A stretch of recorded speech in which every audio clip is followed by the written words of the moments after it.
Привет, I'm Chuck Olenek, a Ukrainian-American, and I was baptized with the name Yaroslav, which is the name that I use in the Society for Creative Anachronism, where I'm known as Yaroslav the Persistent. Most everyone calls me Yari. One of the ideas that I had behind this channel, because I've been researching all sorts of Slavic lore for years, was not just to explore Ukrainian and Russian lore in history, but I wanted to widen the scope of the channel, and I wanted to delve into Central and Southern European, lore and the history, and going to the Balkans, and I wanted to take the channel up to the Baltic area and explore how people explain the supernatural world there, and to get into Caucasus and steppes lore. Think about it as like comparative anthropology. So I was doing a video at the Patrol War this last weekend, and I did a story that involved a chort. Chort is a devil. There's a similar word in Slovakian. So I decided, let's take a look at some Slovakian folklore and take a look at what kind of creatures might be there. Alright, so first up, there's the vodnik, which is what Czechs and Poles also called him. Ukrainians would have called him vodyanoi. And that was a male water spirit, and he's sometimes called the water grandfather, and he haunted mill ponds, demanding sacrifices. So millers were often suspected of doing that, and they weren't really very popular for it. There's the vila, kind of like a forest fairy. Beautiful, ethereal forest fairies. They live in the woods and the meadows, and while they can be friendly and they can heal the sick, they're known to lure young men into their hypnotic dances until they collapse from exhaustion. They've also got a real Rusalka vibe about them. In Slovakia, beware of the lesnik or lesovic, the forest guardian.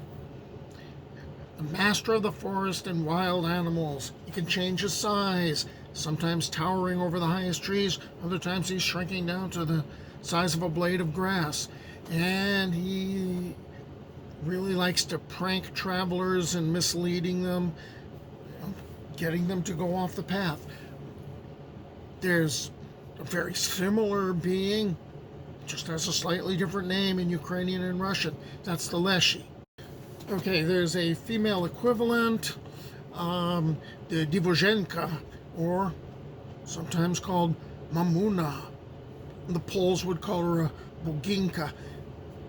There's this wild forest and swamp demon, sometimes called the wild maiden of the forest. They tended to travel in packs, from what I've read, and they represented a natural life and death, and kind of like the Rusalka, believed to be the spirits of women who died tragically or who died unmarried, and they were infamous for kidnapping human babies and substituting their own monstrous changelings for the humans to deal with. Grigolika is a colossal woman of the forest with hands as large as shovels and a head as big as a barrel. Her wild hair billows over her head like a black cloud. If you wander alone in the forests of Slovakia and you hear strange sounds resembling whistling, never repeat the sound. Like a storm, Grigolika will rush toward you and suffocate you between her breasts. That's an interesting way to go. There's Poludnika, the Noon Witch. She's a spirit that appears in the fields at midday during the hottest summer days, and she would approach farmers to ask complex questions, and anyone who failed to answer or was engaged in midday labor would be struck with illness, or she might just kill them. And She's in Ukrainian and Russian lore going by the same name. Svirtka is an old woman. She's the personification of death. She's draped in a black cloak, and instead of feet, she has duck legs. Occasionally, she wears paper shoes, which is kind of weird. Besides taking people's lives, she enjoys scaring them as well. Sometimes she might ask you for a ride on your cart or to carry her across the water. And if in kindness you happen to give in to this, you're going to notice that one moment she's as heavy as a sack of lead, the next she's as light as a feather. And of course there's Yeji Baba, a fearsome witch who lives deep in the forest in a hut standing on chicken legs. Does this start to sound familiar? She often lures children with sweets and has a vast knowledge of magical herbs and curses. Okay, Baba Yaga. If you have folklore, you gotta have dragons in there. Well, in Slovakia, the dragon is called a drak. Could have anywhere from 1 to 12 heads.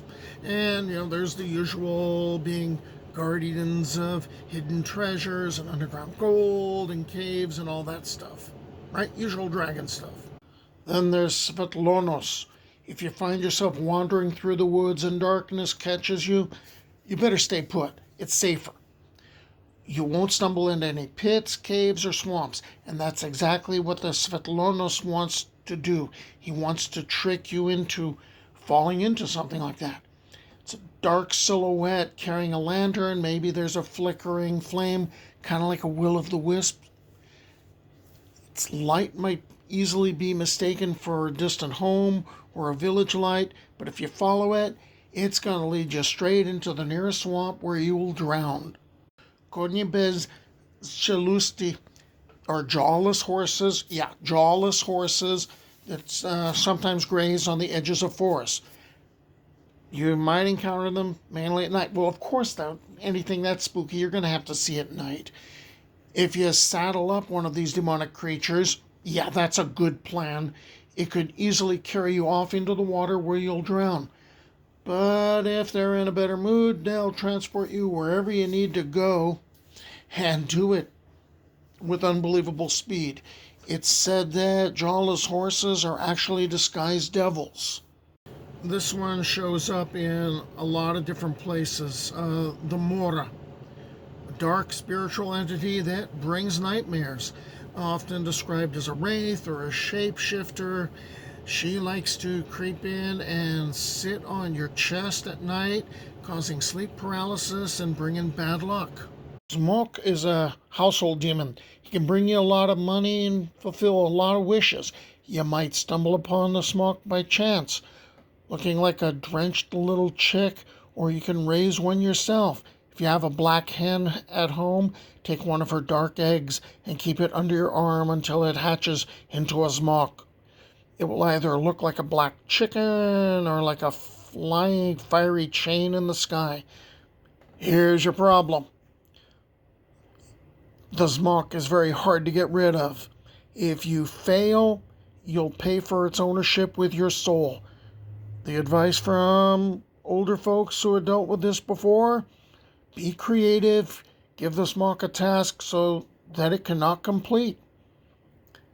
Then it will disappear. I've read stuff that echoed this next one. The Medvednik. Okay, in Russian and Ukrainian, medved, Russian word for bear, really it comes across more like a honey drinker. So in Slovakian mythology, the bear acts as the king of the forest, representing untamed wilderness, immense physical strength, and you got this kind of curious blend of really awesome, fearsome power and clumsy, good-natured foolishness. He's feared as a predator and honored as kin of humans. The Medvednik will look like a bear, save for the human-like eyes, which is said to have a red glow. Yeah, that's a good sign. Or an amber glow. There were tales of him attacking hunters who killed more game than they needed, or punishing woodcutters who cut down trees without ritual respect. And there were shepherd songs in the Carpathians, so that probably can lean close to Ukrainian stuff. The Medvednik, sometimes blended with tales of shapeshifters, men cursed to live as beasts until freed by prayer or ritual. Lucien Stolchek is a way to detect witches. The tool is called Lucia's stool. Here's how to make it. You start on December 13th, St. Lucia's Day, by crafting a small wooden bench at home. This bench must not contain a single nail or a piece of iron. Work slowly, finish your creation by Christmas, December 24th, or more like Christmas Eve, December 24th. Take Lucia's stool to the midnight mass at church and sit on it. At that moment, all the witches in the church will be revealed.